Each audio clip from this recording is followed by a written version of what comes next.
RMC. Mesdames et messieurs, 10h, 13h. Votre planète abrite mes concitoyens. Alain Marchal, Olivier Truchot. Ces deux-là, ils mijotent quelque chose. Responsable, mais pas coupable. Les grandes gueules. Tête haute et grand sourire.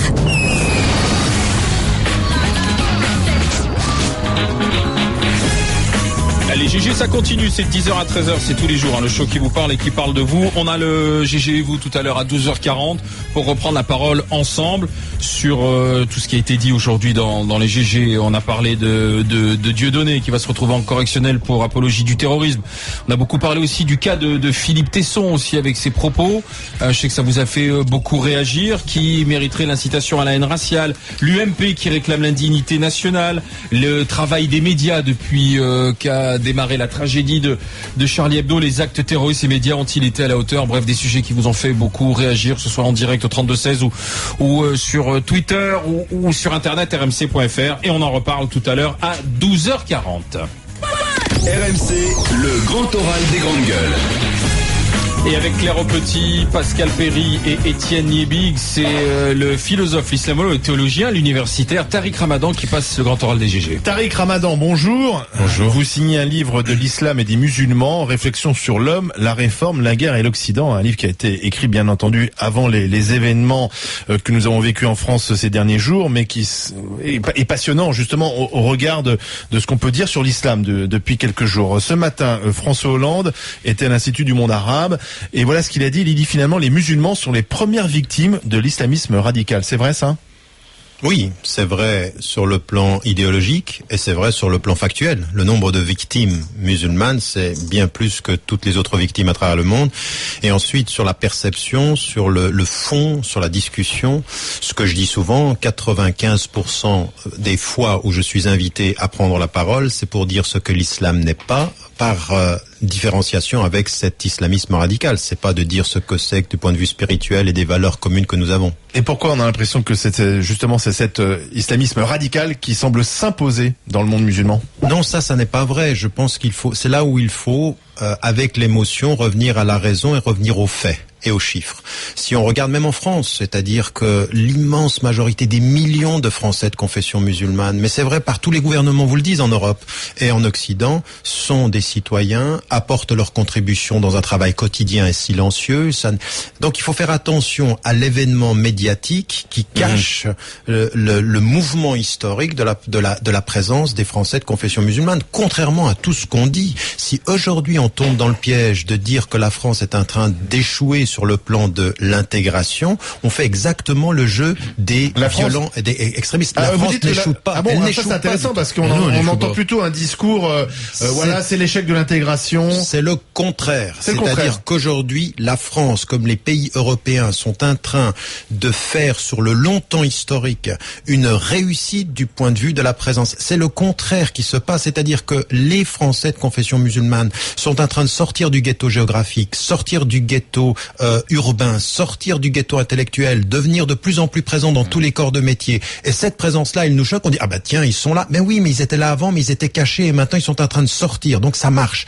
Et il ne faut pas que quelques-uns, dans leur action terroriste, cachent la majorité silencieuse qui est en train de construire la France de demain. Parce que si on tombe dans ce piège-là, on fait exactement ce qu'ils veulent, c'est-à-dire nourrir les frustrations, dire que la France ne vous aime pas, dire que la France est raciste, et ensuite on va tomber dans ce piège-là. Ah non, c'est pour ça que c'est le récit commun de la France qu'il faut changer. Moi, ce que j'attends des politiques, ce que j'attends des journalistes, ce que j'attends des intellectuels, c'est qu'ils arrêtent chaque fois qu'on a un qui dérape, de dire que la majorité va mal. Il faudrait peut-être qu'on parle constructivement de la majorité qui va bien, et puis considérer que celui qui dérape, il dérape, et peut-être pas forcément pour des questions religieuses. Parfois, c'est des questions sociales, c'est des questions de totale marginalité sociale. J'ai vu, moi, beaucoup de choses sur Twitter ce matin, et notamment des jeunes gens avec qui je dialoguais de loin en loin, qui m'ont dit, mais vous savez, l'islam dont se revendiquent ceux dont nous parlons, c'est l'islam des origines. Alors, est-ce qu'il n'y a pas dans ce texte qui a été révélé au prophète de 622 à 632, qui est tombé dans une séquence de temps longue, est-ce qu'il n'y a pas un certain nombre d'ambiguïtés, notamment sur la violence ? Peut-être quelques sourates qui disent en effet, respectons les juifs, les chrétiens, les sabéens à l'époque, enfin et quelques autres, mais en même temps des sourates qui, très clairement, incite à prendre le glaive quand c'est nécessaire. Est-ce qu'il n'y a pas d'ambiguïté? Je veux que ma question soit précise. Elle est claire, votre question. Tous les textes religieux, de la Bhagavad Gita jusqu'au dernier texte révélé, ont des passages qui peuvent être ambigus si on ne les considère pas historiquement au moment de leur révélation ou au moment de leur énonciation et dans le message global. Oui, il y a des versets, si vous les sortez de leur contexte, si vous les lisez littéralement, ils sont pas simplement ambigus, ils sont extrêmement dangereux. Et c'est pour ça que l'on dit, attention, ne prenez pas la littéralité, ne permettez pas une espèce de démocratisation du rapport au texte qui ferait que n'importe quel prend un texte et il dit, c'est noté dans le Coran, tuez-les là où vous les trouvez. Et donc de ce point de vue-là, ce que nous avons à faire, c'est contextualisation historique, rapport au texte global, parce que dans l'histoire, vous savez, Valéry disait une chose très vraie, il dit, avec l'histoire, vous pouvez prouver tout et son contraire. Et il a raison, c'est-à-dire que quelqu'un qui va vous dire, regardez la civilisation musulmane, elle a été à l'avant-garde des sciences, de la réflexion, et là on vous donnerait la belle face, et d'un autre côté on vous dit, mais regardez-moi, c'est violent, et vous pouvez prouver ceci et son contraire, raison pour laquelle il faut faire un travail éducatif. Aujourd'hui, ce dont nous avons besoin en France, c'est un vrai travail de rapport à l'éducation. Il faut que les politiques fassent confiance aux cadres musulmans dans l'énonciation d'un discours de l'islam français. Oui, mais les cadres musulmans, lesquels? Parce que parfois on dit que les imams ne sont pas suffisamment bien formés, qu'ils dépendent de pays étrangers. Il y a certains imams qui sont un peu limites dans leurs propos. On a beaucoup cité l'imam de Lumenel. Qu'est-ce qu'on doit faire? Ça, vous avez raison. Et moi, j'en parle dans le livre. Vous savez, moi, il y a des choses que je répète depuis 30 ans. J'aimerais bien qu'on cesse un peu la surdité en France. En disant que, vous savez, ça n'est pas à l'État français de faire la formation religieuse des imams. Mais l'État français peut permettre aujourd'hui l'institutionnalisation de ces formations. C'est-à-dire qu'il faut faire confiance à un certain nombre de cadres. Ils existent en France. Il faut arrêter de dire qu'il n'y a personne. Évidemment que si vous savez que chaque fois que vous amenez quelqu'un à la télévision, vous amenez Hassan Chalgoumi, qui représente personne, mais qui fait plaisir à tout le monde parce qu'il a un discours qui est compatible avec tout ce que vous avez envie d'entendre, continuez. Ça ne fait que creuser le fossé avec la base. Donc aujourd'hui, ce qu'il faut faire, c'est institutionnaliser ceci, des programmes d'enseignement qui soient liés à des références musulmanes comprises dans le contexte français. Moi, j'avais écrit un livre au début des années 90 qui était la lecture des sources musulmanes dans le contexte européen. J'y parlais de la citoyenneté, j'y parlais de l'engagement commun, de nos valeurs communes. Et en France, qu'est-ce qu'on me disait? On me disait, vous voulez encore être trop musulman, mais laissez les gens être musulmans si ce sont des bons citoyens et faites en sorte de faire confiance à ces cadres-là. Aujourd'hui, en France, on est dans un vrai problème. Et ce problème-là, il est le manque de confiance, l'entretien de la peur perpétuelle. Oui, mais enfin, les mômes qui refusent la minute de silence, les mômes qui refusent la minute de silence, ça fait peur, ça? Non, ça fait pas peur. Ça vous interpelle en disant pourquoi est-ce qu'ils refusent. Vous ne pouvez pas, avec des jeunes, considérer qu'ils ont tort avant d'avoir commencé à expliquer. Une minute de silence, ça s'explique. Et après, en plus, une fois que c'est expliqué, vous devez laisser aux gens la conscience de pouvoir faire un choix. À partir d'un certain moment, on respecte la minute de silence. Mais si on ne la partage pas, il faut expliquer pourquoi et il faut donner ce temps. En France, ce qui s'est passé, vous savez, malheureusement, moi j'ai été en soutien d'abord la condamnation, elle a été extrêmement claire pour moi, mais le soutien des actes terroristes. Des actes terroristes. Mais la minute de silence ou l'émotion française, il faut aller la comprendre. C'est un traumatisme qui s'est passé. Mais il ne faut pas qu'il y ait une instrumentalisation politique de ceci en nous mettant en face d'un choix qui est soit vous êtes avec nous, soit vous êtes contre nous. Ça, Bush, on a connu. Il faudrait pas que ça colonise la France. Et à partir d'un certain moment, moi je suis pour le fait que quand on a une minute de silence, on explique. Et quand quelqu'un vous dit je ne veux pas le faire, on l'écoute. Parce qu'il n'y a pas que des musulmans qui n'ont pas voulu la faire. Il y en a d'autres qui sont d'autres confessions. Et pourquoi est-ce que finalement on est tout de suite scandalisé? Expliquons dans la raison plutôt d'être scandalisé dans l'émotion. Tarek Ramadan, j'ai deux questions. Est-ce que vous pensez sincèrement que c'est par l'explication du texte fondamental qu'on arrive à persuader des jeunes qui se trompent de chemin, dans la mesure où dans les textes religieux, y compris dans la Bible, comme vous l'avez dit d'ailleurs, on trouve ce qu'on vient chercher. C'est-à-dire si on y vient pour chercher de la preuve que le texte est un texte violent, on le le trouve. Si on y vient pour prouver que c'est un texte d'amour, on le trouve aussi. Donc la question est simple. Donc moi je dis et je travaille avec des jeunes et je suis éducateur. Hein. Quand on commence à partir avec des gamins sur cette question-là, alors certainement parce qu'on n'est pas tous formés pour le faire et même y compris des éducateurs qui seraient particulièrement formés pour le faire, on n'a pas les moyens de contredire et donc en fait on s'enfonce dans une discussion sans fin parce qu'en réalité il va y avoir des espèces d'oppositions théologiques d'une profondeur inouïe et nous ne sommes pas des exégètes au point d'aller relire mot à mot et en comprenant les traductions, etc. Ça c'est mon premier point. Et deuxième point, je voudrais vous demander, est-ce que vous, avec l'analyse philosophique que vous en avez, vous pensez pas qu'aujourd'hui le concept de laïcité, c'est pas tout simplement devenu le moyen de la négation du fait religieux et qu'il y aurait quelque chose à revoir sur cette question de laïcité, qui est un concept qu'on ne peut pas toucher, mais qui n'empêche pas par ailleurs la religion de se développer tout à fait normalement, comme dans tous les pays qui nous entourent, qui eux ne sont pas laïcs, par exemple. Écoutez, il y a deux questions, elles sont extrêmement claires. La première question, est-ce qu'un seul discours religieux suffit à combattre les lectures les plus extrémistes et les plus radicales? Non. Mais il le faut, ce discours. Il faut clairement que nous puissions interpeller ces jeunes dans les discours, les lectures les plus littéraliste et le plus radical. Il le faut, ce discours. Mais il ne peut pas suffire. Parce que, vous savez, les lectures les plus radicales ou les plus extrémistes, elles ne se font pas dans un vide, elles se font dans un contexte social. On est beaucoup plus exposé à l'attirance de la littéralité quand on est mal avec soi-même, quand on est Donc il faut un discours social il faut un discours politique, il faut un discours qui ne soit pas victimaire. C'est-à-dire que quand vous lisez le Coran comme une victime, le discours de la violence vous attire. Quand vous lisez le Coran comme un sujet de votre histoire, c'est autre chose. On n'est jamais autant ouvert à l'interprétation que quand on est bien avec soi-même. Donc il faut deux discours. C'est-à-dire un discours qui est un discours religieux fondamental, fondateur, et un discours social et politique qui contextualise les choses. Ça, c'est un premier élément à votre question.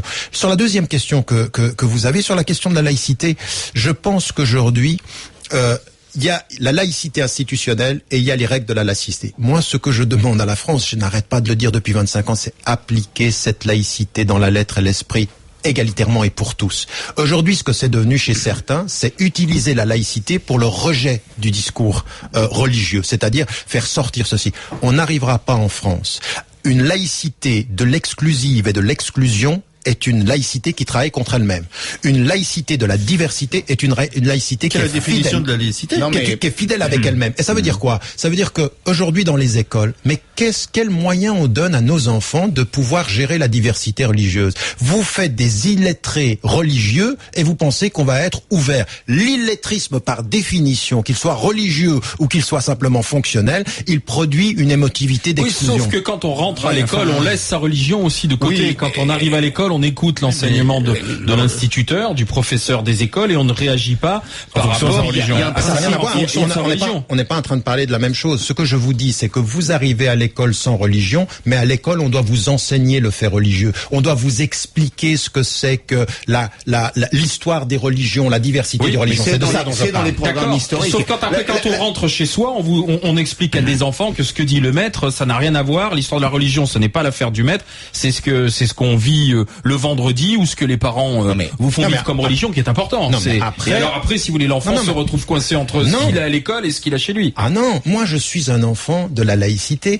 À l'école, j'avais un prof qui m'enseignait en histoire ce que on disait sur l'islam. Je rentre à la maison et j'ai une vision qui est de l'intérieur spirituel, et après vous construisez entre le fait qu'on vous enseigne et la foi que vous avez. C'est ça qu'il faut. Il faut aujourd'hui une complémentarité et non pas une exclusion des savoirs. Oui, mais malgré tout, ce sont des systèmes qui s'opposent. C'est-à-dire que dans la laïcité, le principe, à tort ou à raison, c'est qu'on sépare les affaires de la République, de l'État, des affaires sacrées. Rendre à Dieu ce qui est à Dieu, à César ce qui est à César. C'est l'esprit de cette formule. L'islam est une religion totalisante. Je dis pas totalitaire, je dis totalisante, dans laquelle le code civil est aussi un code religieux. Comment faire coexister ces deux mondes? Il faut admettre qu'à un moment, l'un doit s'effacer devant l'autre. C'est vrai ou faux?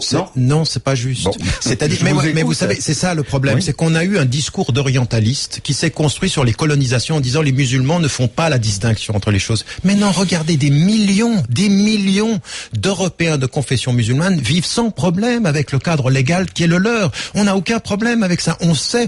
vous avez un pragmatisme légal et un pragmatisme sur le plan de notre rapport à l'environnement qui a permis aux musulmans de vivre en Inde, comme il leur a permis de vivre en Afrique, comme il leur a permis de vivre donc on a de ce point de vue-là... mais aujourd'hui, excusez-moi monsieur Ramadan, aujourd'hui ce sont les juifs qui, pour beaucoup, se disent on peut plus vivre en France.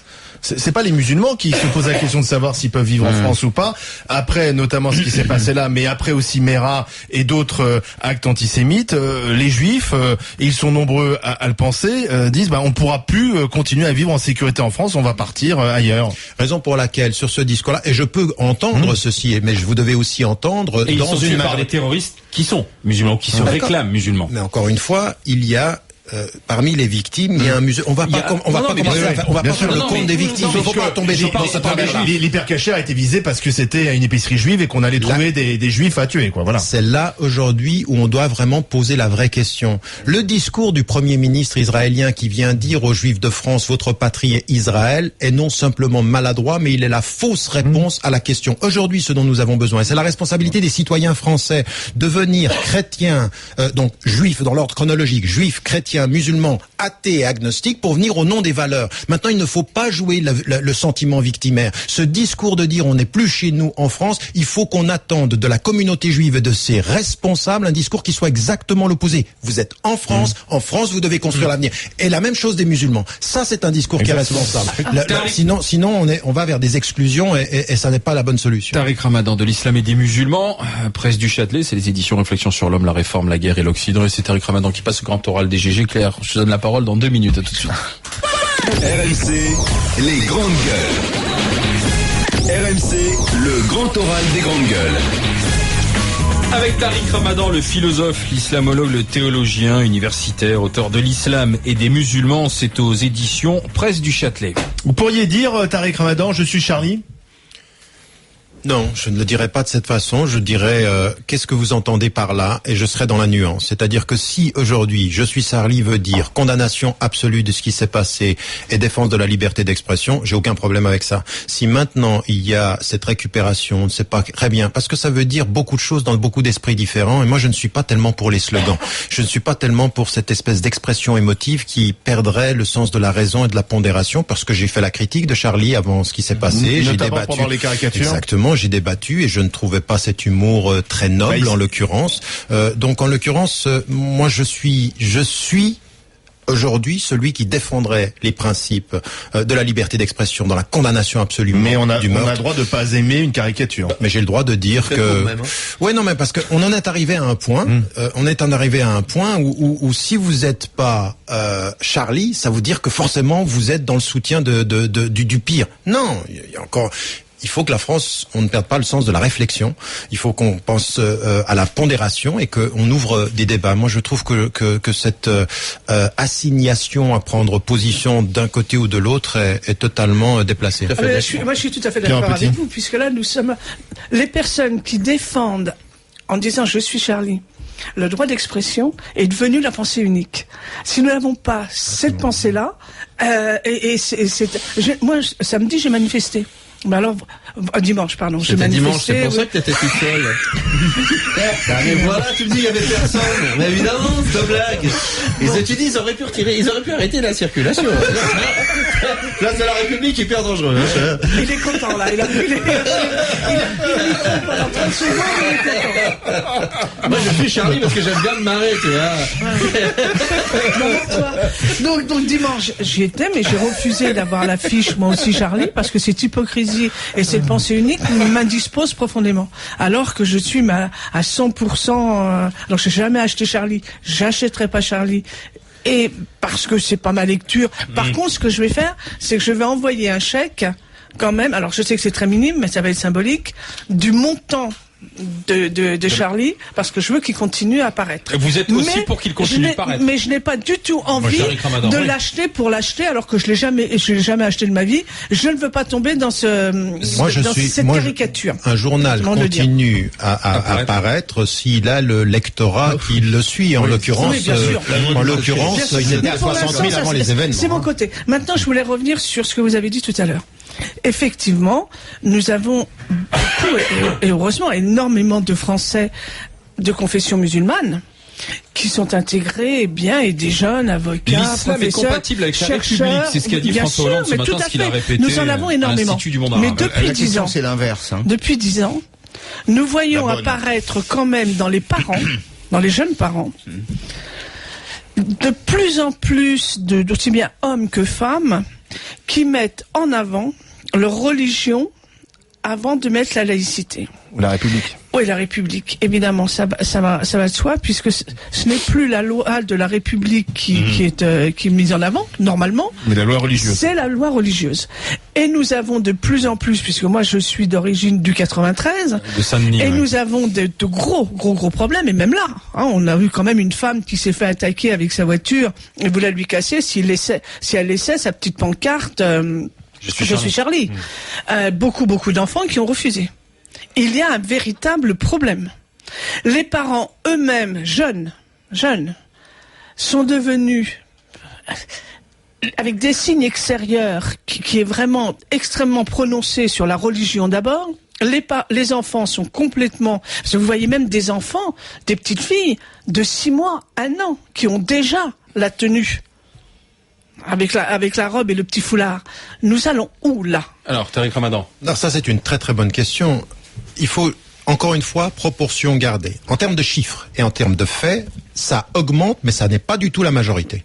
Toute la question... Non, ça n'est pas la majorité. Oui, même à ça, je suis d'accord. on est bien d'accord. Heureusement. Toute la question est de savoir, quand on a ce problème-là, quelle politique allons-nous avoir? Est-ce que l'on va s'appuyer, les politiques français, sur ceux dans la communauté musulmane, parmi les Français de confession musulmane, qui peuvent être, eux, des médiateurs, qui peuvent être, eux, dans l'institutionnalisation, ceux qui vont faire le pont avec ces populations-là. Aujourd'hui, le problème, c'est qu'on voit ceci arriver et qu'on a une double contradiction.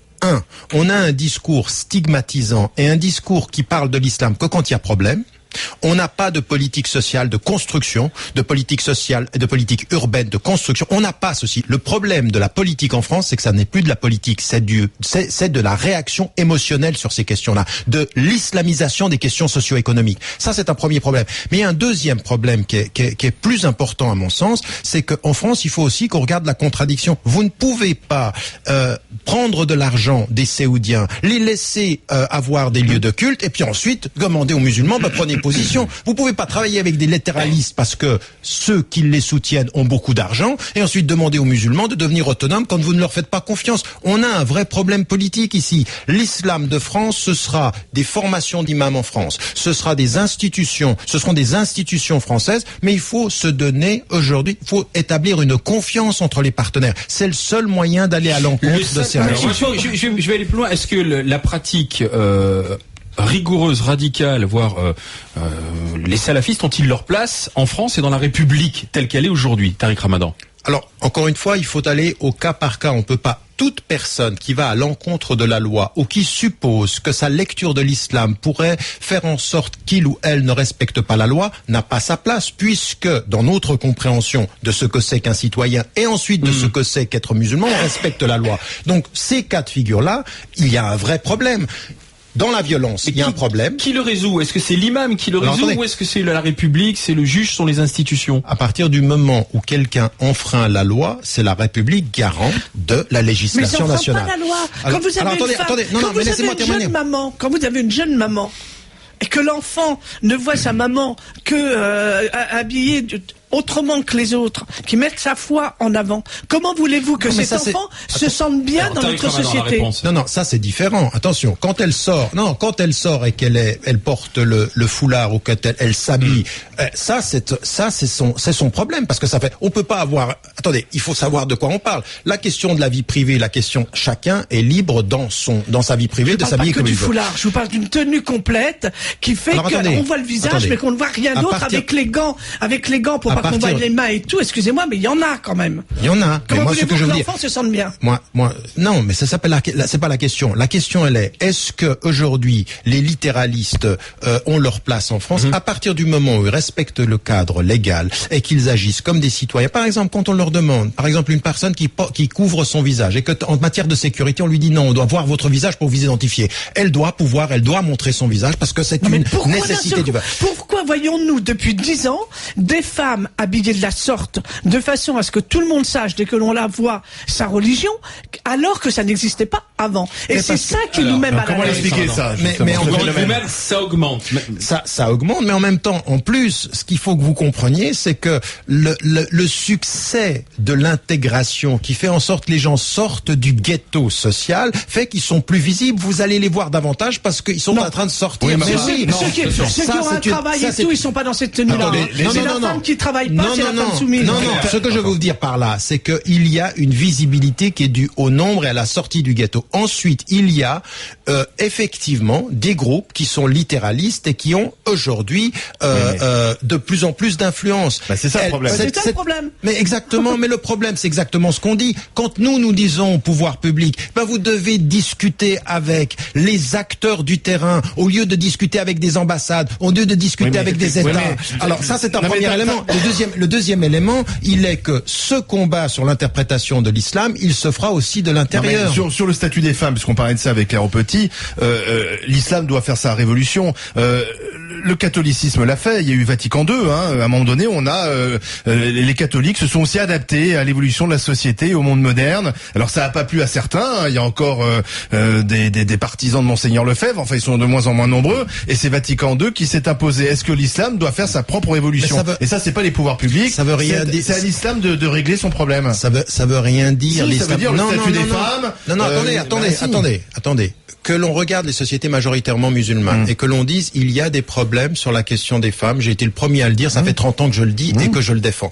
Maintenant dire l'islam a un problème avec les femmes, il faut que des musulmans aujourd'hui véritablement soit engagé dans une relecture des sources en se posant des vraies questions, pas simplement sur le discours qu'on a eu pendant des années, la femme est le complémentaire de l'homme. Tout ça, ça va pas. Il faut véritablement un discours sur le statut, sur l'autonomie des femmes. Et ce discours-là, il arrive. Vous avez des féministes musulmanes, mais attention, elles veulent aussi rester fidèles à leurs références. Donc moi, ce que j'aimerais dire par rapport à cela, c'est qu'il faut ce discours-là, mais ne les assignez pas à avoir les réponses que vous espérez. Il faut que la femme soit autonome.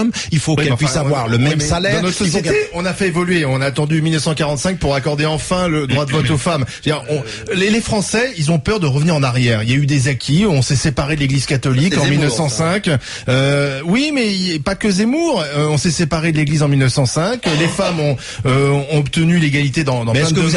Est-ce que vous êtes d'accord? Et ces Français se disent, mais finalement, avec les musulmans, on va revenir en arrière. Attendez. Je peux entendre ceci, mais moi, ce que j'aimerais vous poser, si on est véritablement pour l'autonomie de la femme et sa libération, ce qui est un des discours que je tiens, même dans cet ouvrage-là où je parle de la libération des femmes, est-ce que vous êtes d'accord avec moi qu'à partir d'un certain moment, on doit aussi entendre qu'une femme puisse donner ses propres réponses autonomes à son être et à son destin. Vous êtes d'accord avec ça? Bien sûr. Eh ben, ça, il faut l'entendre. Oui. Il faut qu'en Occident, on entende qu'une femme peut avoir d'autres réponses que les nôtres, avec des conditions. Cette condition, c'est son autonomie, l'égalité des salaires, l'emploi, qui est très très important. Pour moi, la libération des femmes, elle se mesure pas à la façon dont on s'habille, elle se mesure à l'accès à l'éducation et par le travail. On est d'accord. Le grand remplacement, cette théorie qui Éric Zemmour a été cité par Étienne Liebig, mais c'est pas le premier, c'est Renaud Camus, je crois, le premier qui a parlé du grand remplacement. C'est-à-dire que voilà, on va être remplacé par les musulmans. Ça a été repris par des journaux comme Valeurs Actuelles. C'est souvent cité par Zemmour et les autres. Vous en pensez quoi? Je pense que c'est un fantasme que l'on entretient pour entretenir les peurs, et ça a des relents xénophobes extrêmement dangereux. Aujourd'hui, ce qui est en train de se passer, c'est le contraire. C'est pas une population qui est en train de remplacer une autre, c'est une population qui vit avec une autre et dont elle partage les valeurs. Et ça, il va falloir l'entendre. Le problème avec ce discours-là, c'est qu'on aimerait, pour pouvoir vivre ensemble, qu'il y ait plus de différence. À la limite, il faudrait qu'on soit totalement invisible, mais c'est pas possible. Donc, en l'occurrence, ce discours qui travaille, qui surfe sur la peur est un discours extrêmement dangereux. Mais vous savez, Ils sont pas dangereux pour les musulmans. Ils sont dangereux pour vous et moi. Ils sont dangereux pour toute la citoyenneté. Ce discours-là est un discours de normalisation d'un racisme qui sera dangereux pour toutes les populations. L'anonymisation des personnes, y compris l'effacement total de leur personnalité, pose un problème dans la sphère laïque. La sphère laïque, c'est l'idée que il y a une sphère publique dans laquelle chacun peut être ce qu'il est. Exactement. Et pas le contraire de. C'est pas l'effacement des différences. Il y a un deuxième point sur lequel, moi je pense que vous avez raison. Au-delà du discours religieux, il y a une réalité économique. C'est-à-dire qu'il y a des types, il y a des typologies de personnes en France. On n'a pas réussi l'intégration. À partir de 1962, quand l'immigration d'origine maghrébine, donc musulmane, arrive en France, il y a un échec terrible d'abord dans l'implantation spatiale, loin des centres-villes, loin de la vie. C'est une immigration par le travail. Et puis ensuite il y a l'immigration familiale, le regroupement familial. On ne prend pas les mesures qui s'imposent. Il y a aussi, Monsieur Ramadan, et vous devez l'entendre, des responsabilités personnelles. Et il me semble que les choses seraient encore plus claires si la République était claire de ce point de vue, mais si les musulmans l'étaient également de leur côté. On sait très bien que la mosquée de Paris c'est l'Algérie, que d'autres c'est le Maroc. Il y a une espèce de géopolitique des mosquées en France, c'est lié d'ailleurs à la neutralité de l'État, et que des États étrangers ou des groupes de pression constitués utilisent ces mosquées comme des leviers politiques. On est très loin de l'islam. Si je peux me permettre, dans l'humour, de vous dire que vous prêchez à un convaincu dans le prêche. Donc en l'occurrence, c'est vrai. Non, mais cet élément-là, il est très important. C'est qu'à partir d'un certain moment, vous savez, on a un penseur algérien, Ben Ami, qui disait nous avons été colonisés car nous étions colonisables. Les musulmans aujourd'hui sont dans cette division et dans ce chaos parce qu'à partir d'un certain moment, il y a un manque de responsabilisation. On est passif et on est en train de gérer nos divisions, nos divisions étatiques. La réalité des influences marocaines, algériennes, tunisiennes, saoudiennes et turques, ça n'est pas admissible. L'avenir de l'islam européen, c'est l'autonomie politique, financière, religieuse et intellectuelle. On n'en est pas là.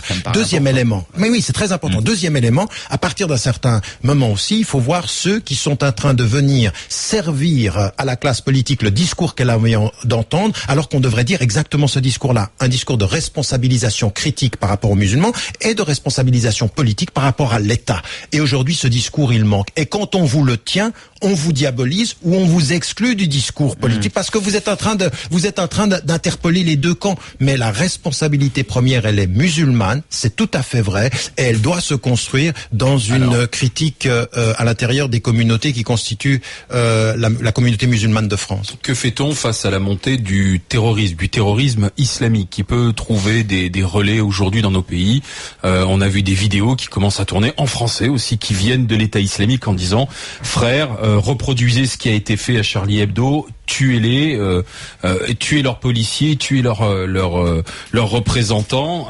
Vous les avez vus ces vidéos, hein, qu'est-ce qu'on fait? Que fait-on? On combat par les armes, on combat par la politique.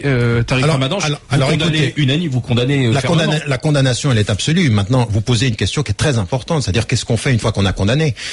Eh bien, je pense qu'il ne faut pas s'arrêter à la condamnation des conséquences. Il faut aujourd'hui faire l'analyse des causes. Et l'analyse des causes, c'est effectivement aujourd'hui que dans le monde musulman, il y a des États dictatoriaux, il y a des interprétations de l'islam et il y a des extrémistes violents qu'il faut combattre intellectuellement par le discours sur l'islam, politiquement par le véritable réponse politique à l'enfermement des sociétés majoritairement musulmanes, c'est la démocratisation. Plus les gens ont d'espace pour parler, moins ils sont dans la violence. Et aujourd'hui, nous n'avons pas ça. Regardez ce qui s'est passé en Syrie. C'est une guerre civile à l'intérieur qui a produit aussi en l'occurrence. Donc, il faut aujourd'hui que depuis l'Occident, au moins nous puissions dire que nous sommes dans l'accompagnement des processus de démocratisation. Que fait-on contre Daesh qui veut installer un véritable califat? Que fait-on contre aujourd'hui ce qui représente le mal le plus absolu, Daesh? Que faire? Il faut soutenir aujourd'hui, que ce soit en Irak ou que ce soit en Syrie, le processus démocratique, le processus de démocratisation et ceux qui vont travailler à ce processus de démocratisation. Mais c'est pas en annonçant qu'on va lancer des bombes sur des populations et en particulier des populations civiles qu'on va changer la donne. Parce que ce qui est en train de se passer en Syrie et ce qui est en train de se passer en Irak, c'est on est en train de lancer des bombes. On a une politique américaine qui consiste. Vous savez que le président actuel des États-Unis a multiplié par 400 le nombre de drones qui vont de façon c'est aussi indifférenciée. pour protéger les populations, c'est ce qu'on dit. Non, mais attendez, on égorge et on tue. Là, attendez, on égorge et on tue, mais il y a des façons de s'en prendre à nos adversaires qui consistent à respecter la vie des civils, à respecter la vie des innocents. Parce que au moment où nous pleurons en France, il y a 2000 personnes qui meurent au Nigeria, il y a une jeune fille de 10 ans avec une bombe qui se fait exploser, et puis on est dans un silence. Stop à la sélection ou à l'émotivité sélective. Ça commence par ça, la politique. La politique, ça veut dire de savoir quels sont les... On peut faire de la politique avec Boko Haram, on peut faire de la politique avec Daesh. On doit faire de la politique qui consiste à la résistance et à se poser la question des causes et non pas simplement à pleurer sur les conséquences. Ça veut dire aujourd'hui soutien à la démocratisation, soutien aux femmes et aux hommes qui se battent pour la liberté et en même temps résistance à toutes ces interprétations violentes. Tariq Ramadan de l'Islam et des musulmans aux éditions Presse du Châtelet. Merci d'avoir passé le grand oral des GG, Tariq Ramadan. Nous on se retrouve dans un instant pour le GG et vous, et puis à 13h Brunet. Eric. Bonjour les GG, on va parler d'une école absolument incroyable, puisqu'on parle désormais de l'uniforme à l'école, de la nécessité de la reprise en main, n'est-ce pas, dans l'école, on parle même du service militaire.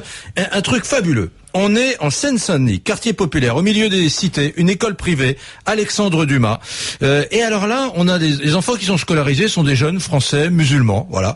Et alors, sur le plan pédagogique, c'est très curieux, mais ça marche. Les parents pauvres paient. Et qu'est-ce qu'on fait dans cette école? Eh bien, on apprend les fondamentaux, le français et l'arabe. Et pas n'importe quel arabe, l'arabe littéraire avec la fierté des grands et des beaux textes arabes. Ensuite, qu'est-ce qu'on fait? Eh bien, on dit attention, il y a des fondamentaux.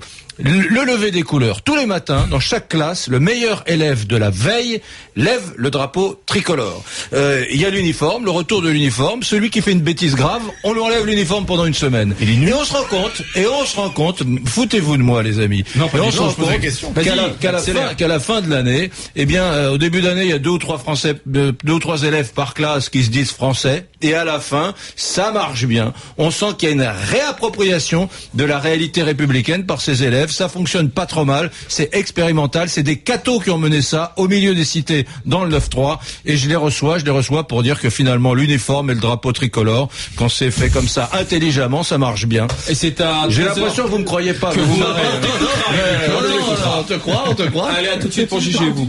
RMC, Alain Marchal, Olivier Truchot, les grandes gueules. Allez, Pascal Perry, Claire Petit, Étienne Libic, c'est l'heure d'écouter ceux qui vous ont appelé au 32-16. Allô, oui? Non, rien. Allez, ça c'est fait. Tu nous dis que tu regrettes, autrement je vais te le faire regretter. Première interlocutrice, Aïcha, elle écoutait RMC sur Internet, elle nous appelle du Niger, où elle travaille en ce moment pour les Nations Unies, elle est économiste de formation. Bonjour Aïcha. Bonjour les bébés. Et vous vouliez reparler avec Claire Petit? Oui, je voulais parler avec Claire Petit. Oui, j'étais un peu choquée tout à l'heure lorsqu'elle insultait les spectateurs de Dieudonné d'Abruti. Et je voulais l'interpeller à ce sujet. Oui, elle vous écoute. Oui, voilà, on m'avait interpellé. Je signe et je resigne et je le dis. Comment peut-on encore aller rire sur une personne qui a été condamnée avec des propos condamnés quand même sur le racisme? Vous, tant plus, vous êtes du Niger. Excusez-moi, mais au Niger, vous êtes même au Niger. Donc voilà, si ça vous fait rire et si voilà, pour moi, il faut être vraiment particulièrement abruti pour aller payer pour écouter quelqu'un de raciste. Voilà, c'est tout. Et maintenant, le délit, je veux bien l'admettre, si vous voulez.